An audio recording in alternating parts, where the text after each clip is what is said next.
Dr. Chris Croner here.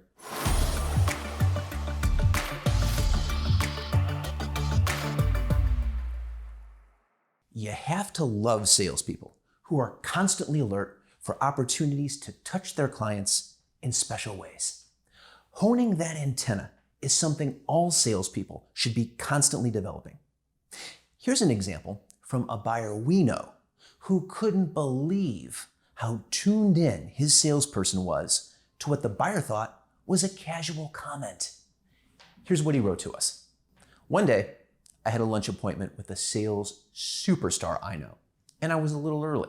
So I drifted across the street to a bookstore and started browsing. I'm a boxing fan, so I picked up a biography of Joe Frazier, which I thought was fascinating. Before long, I looked at my watch, and now I was late. So I put the book down and ran across the street to meet my sales friend, who was already sitting in a booth. I apologized and explained I was late because I had gotten caught up in the Joe Frazier book. So we talked about boxing for a while and then had lunch.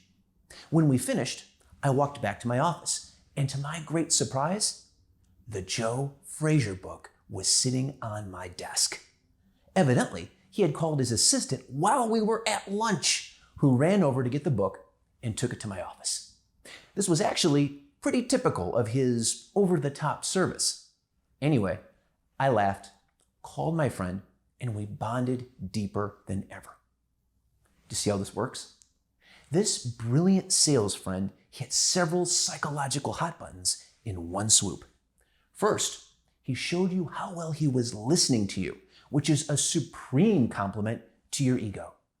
Second, instead of just thinking about it, he swung into action and connected his action immediately to the conversation, a dynamic we psychologists call immediate reinforcement. And third, he surprised you.